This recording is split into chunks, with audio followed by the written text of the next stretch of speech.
জাহান্নামে যাওয়ার 3 নাম্বার কারণ হলো যারা বেহুদা কথা বলে, অপ্রয়োজনীয় কথা বলে। আর বেহুদা যারা কথা বলে দুনিয়াতে একটা কারণ তাদেরকে জানায়া দেয়, যে বেহুদা কথা বলবে, অপ্রয়োজনীয় কথা বলবে, তার কিন্তু সমাজে দাম থাকে না, কথা হয় না। অগল ঠিক কেউই কয়, কিন্তু আপনারা করেন না।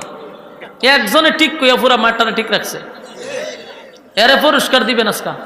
আপনি প্রধান অতিথি নেই, ওই সারা প্রধান তো পুরস্কার দিয়ে দেবেন। আরে কিতা করতো, 1 লাখ ঠিক কইয়া পুরা প্যান্ডেলটারে 1 লাখ রাখছে। বিয়ার সময় এখন ঠিক, বিয়া করার সময় এখন ঠিক, এমন যন্ত্রণা দিতেছে।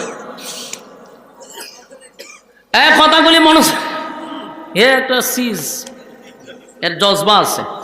আর যা কন আপনারা কিতা করতো, এলাকার ইজ্জত রাখবার লাগে হ্যাঁ চিল্লায় হয় ঠিক। আল্লাহ বলেন ওয়াকুল্লা নাখুদু মাল খাইদিন, জাহান্নামে যাওয়ার 3 নাম্বার কারণ হলো যারা বেহুদা অনর্থক কথা বলছে।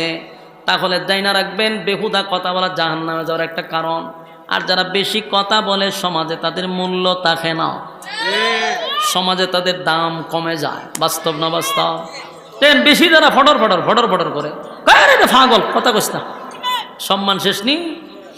এই জন্য আল্লাহর নবী বলছেন অপ্রয়োজনীয় কথা বলা যাবে না, প্রয়োজন ছাড়া কোনো কথা বলা যাবে না। বেহুদা আমরা কথা বলবো না। আর বেহুদা কথা বলা জাহান্নামে যাওয়ার 3 নাম্বার কারণ। মা বোনদেরকে বলি, আপনার মধ্যে মহিলাদের মধ্যে স্বভাব আছে, আপনাদের এলাকায় যদিও নাই, আমার এলাকার কথাই বলতেছি। মহিলাদের মধ্যে স্বভাব বেশি। 5-6 জন মহিলা যদি এক জায়গায় বসে, তাহলে দেখবেন সারা গ্রামের খবর ওই মহিলাদের কাছে।